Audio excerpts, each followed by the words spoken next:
Hi there, my name is Dean Salazar, and today I'm going to introduce my product that I will be releasing in Australia. It is called the Water Rover by Bullhead Fishing, which is my company, Bullhead Fishing. The main thing about this product is it's new, unique. There's been a lot of depth finders that have been on the market for a long time. It's a very trusted source for finding fish whenever you're in deep sea, freshwater, any type of water application. But with this product, you're going to have a mobile, like you can carry it around. All you need is your phone and the device. You set it in the water, roam over any part of the water areas that you need. You can find exactly where the fish are, exactly how deep they are. This depth finder goes down to 150 feet, so that gives you a lot of space. And what's going to be helpful is there's a lot of other products like this on the market where you have to cast them out on your fishing rod. This, you don't have to do that. You can keep the rod in your hand. If you got a buddy with you, they control it. It roves around like an RC boat. The major thing is that the accuracy. There's a lot of devices out here that are not very accurate, and they're just not very good, especially for the price that you pay for it. Like $100 item, and you're getting horrible reads. I personally use them. They're just not very good. Australia is where I'm releasing my product, is one of the most diverse places on earth. There's so many great, beautiful places there. A lot of different species, over 4,000 species of fish. Over 25 million people live there. The actual amount is 25 million, 72,000. So many people live there. Urban, rural, you can name it, it's there. The main thing of Australia is saltwater fishing, although they do have very good freshwater fishing as well.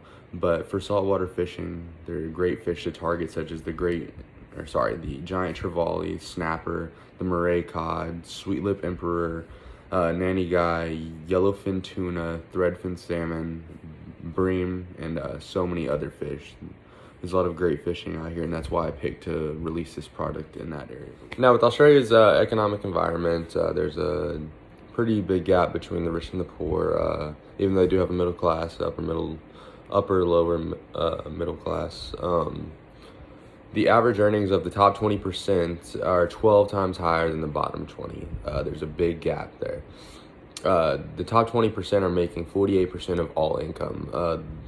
For example, for just of all income in Australia, the highest quartile is 280,000 and the lowest being 24,000. That's a big difference. And for the private wealth, the top 20% are making 63% of all of the private wealth.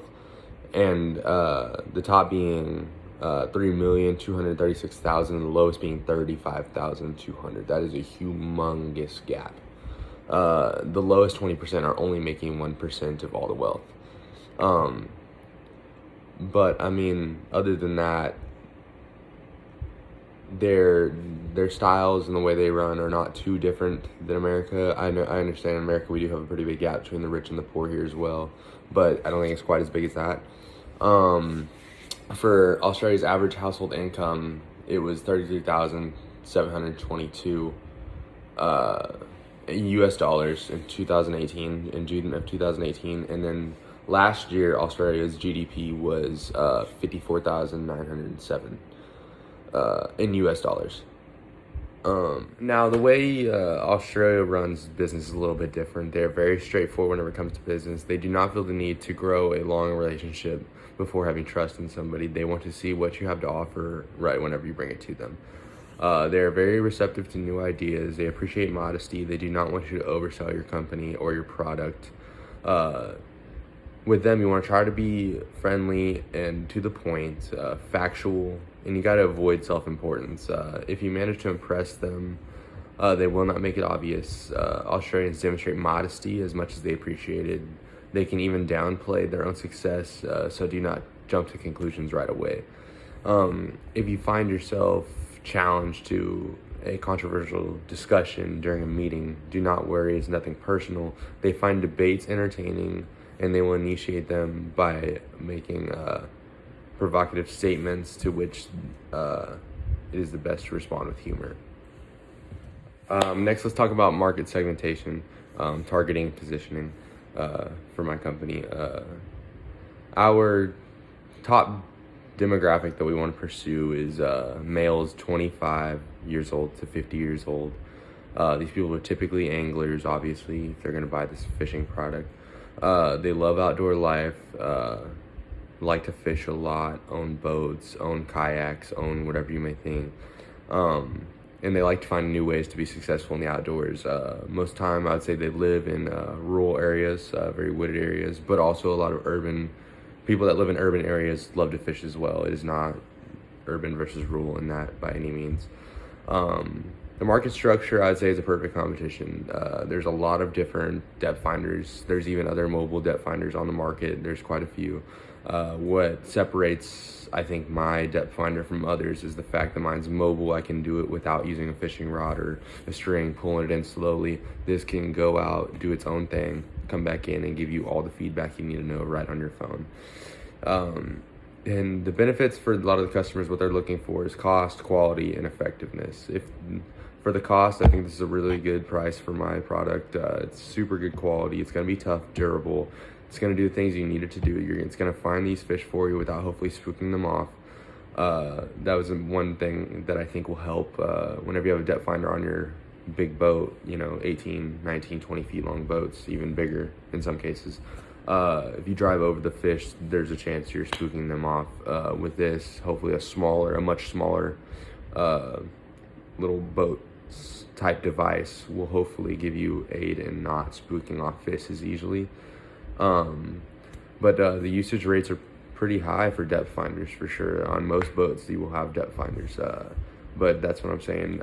Just hopefully with my product, that's what separates people from, even if they already have a depth finder on their boat, they'll be okay, we can use this for certain scenarios, even though we already have a depth finder. Hopefully we can see a little bit further away from the boat than we normally would with just our depth finder. With depth finders, usually there's a certain area you can see and there's a lot you can't. So with this, being able to make it roam around your boat or even stay with your boat, you're able to see a whole lot more than you did before, and hopefully not spook off nearly as many fish. And as you will know, my brand name is Bullhead Fishing, and my product name, no matter where you are in the world, it will be the Water Rover. That's what I want it known as, and I think that's a good name for it, especially for the job it's doing. This product is very durable, very inexpensive to me, considering what it does for you and how accurate it is. It has very accurate readings, just as well as the $500, $2,000 depth finders that you have in a boat normally that's connected to the boat. This is definitely a good product. It's gonna go through salt water, fresh water, dirty water. It can go through anything you put it through. It's made to go through debris. Even the floatability will hopefully just send it right over debris, not have any problems. Also, if you need to, you can just back it straight out and you're out of the debris. But this is a standardized product. It's not custom at all. Every single depth finder will look the exact same and do the exact same thing. For the direction I'm going to go, we're not going to do economy of scale because I found that is a lot more helpful for bigger companies. And I think that this product will definitely be something good for these markets because with how high quality is and the price, I think it can be used everywhere in the world. It's very portable, very light, very sleek, very durable. And I think that's going to help a lot of people realize, whether they're in a kayak, a boat, anything like that, that they can use this in any application, any water, deep sea fishing, anywhere. This is why I wanted to go up to 150 feet of depth finding and accurately, not just shows random things. It will show structure at 150 feet. And that's the way we intended it to be. Okay, now let's talk about the political and legal regulatory environment. For customs regulations, stuff like that, we're in a free trade agreement with them. That's actually what it's called, between the U.S. and Australia. And we don't have many restrictions. It's a free trade agreement. There's not many hurdles we have to jump through for intellectual property. Australia is a part of the UCC, which is the Universal Copyright Convention. So our copyrights and stuff like that will be protected over there in Australia. And whenever it comes to bribery and stuff like that in business, Australia actually has one of the lowest rates of bribery. They run very clean business, very ethical business over there. And I really don't want to be necessarily a part of any of that bribing stuff anyways. I understand that here in America there's quite a bit of that, just to, of course, get a little extra edge on other competition to make sure your products are selling over theirs.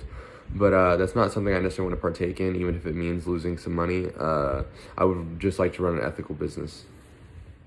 For our global marketing channels and physical distribution, we are going to be part of a joint venture. What we're going to do is partner with a lot of sporting goods stores and businesses over there to hopefully sell my product in their stores. I will not have any stores over in Australia. I feel like it'd be a lot easier for them to sell them because they're already successful businesses. And I'm just really just launching one product over there. So for me, there's no need to have an actual store down there.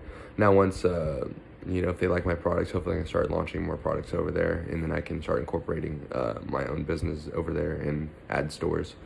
But what should we call it? Where I'm going to be doing all of my manufacturing and warehousing all out of the United States. Big American jobs guy. I want to run all of my stuff out of the United States, even though it's a little bit more expensive. But that comes with what I want as quality, and make sure that I want to make sure things are built right, because I do believe that America builds better products. I believe they last longer and stuff like that. So I want to, I don't want to outsource in any way. I want this to be an American thing, and that's what I want for my brand. That's what I want for this product. And then whenever I'll see the needs that need to be met in Australia, and I'll distribute that amount to these businesses, and they can sell them for me. Okay, and social and cultural environment, in Australia, they use the Aussie. It is approximately 0.71 to the US dollar, so it's less valuable than the US dollar. Here in America, I would sell my product for $149.99. In Australia, I'm actually going to sell it for $249.99, and that's about 178 US dollars. I just wanted to do that because I do need to make up some of the distribution costs and how much it costs to get my product over to Australia, especially since I'm running my warehouses and manufacturing them out of the United States. There's some similar products in this region for sure, but typically it's just the standardized fish finders you find in boats that are usually in the center consoles of a boat, and there's a reader at the bottom of the boat, so it's all attached to the boat. It's not mobile, other than the fact of the boat being mobile. So I think my product is one of the very few ones out there that are actually mobile fishing devices. For my price, I don't think that's testing the quality at all. I think it's a little bit underpriced considering, but I wanted this to make sure that this thing was very affordable for a lot of different fishermen. I wanted families to be able to buy this for their young son or child or whatever it may be, whoever wanted to use this. And also I wanted it to be affordable to the 25 to 50-year-old range, which I think that would be no problem for them, considering the average income amount. I definitely think that this is market penetration in Australia. Not many people are on board with the mobile fish finding thing. It is a new school thing. It is very new to actually fishing in general. It just came out a few years ago, but mine is the first one that actually can move independently on its own without using a fish line or a fishing line or a fishing rod to cast it out there. So, and for my asking price, I think it's very reasonable. It's not that expensive, especially for the work you're going to get out of it, the quality. I'm making sure that these are very high quality products. I want to make sure that these things will not break down on you. The batteries are going to hold up. The charge lasts for a long time. Comes with portable charger, so that would be a big help, especially if you're out on the water and you need it for 10 more minutes, you have it there. I just wanted to make sure that people are getting the best quality for the best price, and that was what I was aiming for with this product. And just back on the note of social and cultural environments, for my doctor categories, I've got 12 to 21 being my early adopters and innovators. They're going to be the ones that are the most curious about this product, I think. And ones, I know, especially being me as a young kid, I wanted to try a bunch of different things in fishing and see what would work and what did not. But I think the 21 to 35 is going to be my early majority. These are going to be the guys that are very new school thinkers, are very open and willing to work with a new style of fishing or a new style of technology brought to the fishing game. 36 to 50 years old is going to be my late majority. There's going to be guys that are also interested in getting into the new technology of fishing, but however still have a little bit of their old school values. And I think over 50 is going to be my laggards. They're typically your old school fishermen. They know the waters. They know everything about it. To me, my product can only help so much because they've been there their whole lives. They know what they're doing out there on the water. A lot of these people are fishing guides and stuff like that.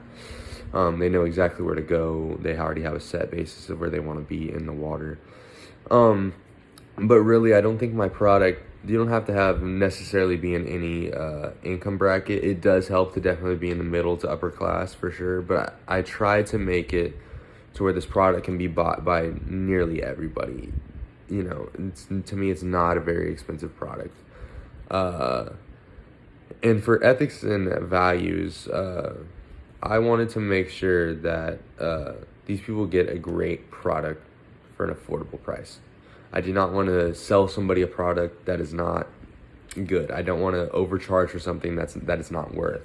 I want to make sure that they get exactly what they need. And I don't necessarily want to overcharge either. I know a lot of these fishing companies, they hike up their prices so insanely high for not necessarily a good reason. The fishing game is already too expensive as it is. So I think that this is also going to help my business thrive, especially whenever they see the accuracy and the high quality of my product.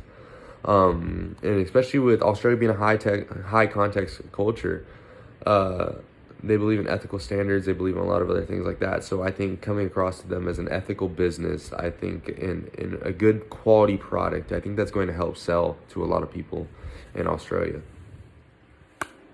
And again, name's Dean Salazar, the owner of Bullhead Fishing. I'm very excited for the release of this product. I hope that this video gave you all the information you needed to know, especially with me releasing it in Australia. And it's going to be very exciting for me, and I'm ready to see how it does over there. I think it's going to do really well considering the quality and the price of this product. I think it's going to do really good, and it's going to introduce mobile fish finders to Australia. It's going to do a great job.